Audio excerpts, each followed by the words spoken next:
তো সবকিছু মিলে আমার টোটাল 6,96,হাজার টাকা আমার এই শার্টটায় খরচ হয়েছে। তো দুঃখের বিষয় হচ্ছে মুরগির বাজার একবারে কমে গেছিল।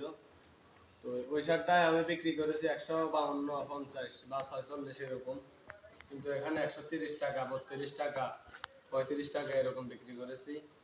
আর লস হয়েছে, এরপরেও কিছু লস কম হয়েছে, কারণ আমি মেলা দিয়ে কিছু মুরগি বিক্রি করেছি, আপনারা আমার ভিডিওতে দেখেছেন।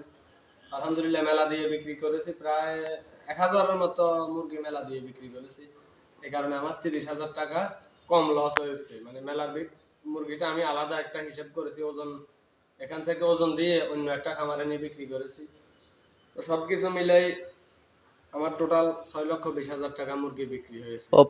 বন্ধ গেছে, আবার চালু করো। ঠিক আছে। তো সবকিছু মিলিয়ে আমার 6,20,000 টাকার মুরগি বিক্রি হয়েছে, কিন্তু আমার খরচ হয়েছে 6,96,হাজার টাকা। আর যদি আমি মেলা দিন বিক্রি করতাম তাহলে 5,90,000 সীমাবদ্ধ থাকতো, মানে আরো 30,000 বেশি আসতো না। যাই হোক, এরপরে আমি টোটাল হিসাবে 76,000 টাকা লস হয়েছে। এরপরেও কিছু করার নাই, বাচ্চার দাম বেশি ছিল, বাচ্চা এগুলো 53 টাকা, বা আগের গুলা ছিল 69 টাকা। তো ব্যবসার মধ্যে আছে, ব্যবসা করতে হবে, কিন্তু এরকম দাম কমে যাবে বা সিন্ডিকেট কোম্পানির কন্ট্রোল শেড, এরপরে কন্ট্রাক্ট খামারে সবকিছু মিলিয়ে এই যে যখন ব্যবসার সময়টা ব্যবসা হয়, যখন ঈদ আসে তখন ব্যবসা হয়, কিন্তু যে পরিমাণ লস হয় এক বেসে কোনো এই পরিমাণ লাভ আসে না।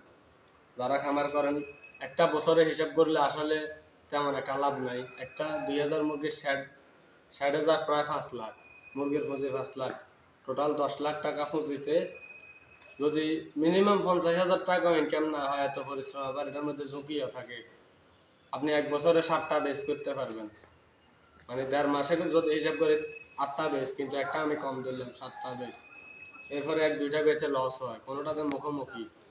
1-2টা বেচে যখন লাভ পাইবেন ঈদের সময় 20-50,000, 80,000, 1 লাখও লাভ হয় 2000-এ, যখন ঈদ আসে বাজার ভালো থাকে। কিন্তু গত 2-3 বছর আমার একটা সিন্ডিকেটের অবস্থা, ঈদের সময় বাচ্চা আমরা পাই না। এই ঈদে আমি মাত্র 2500 বাচ্চা পাইছি, আমি দিব না, আমার খামারেদেরকে দিব।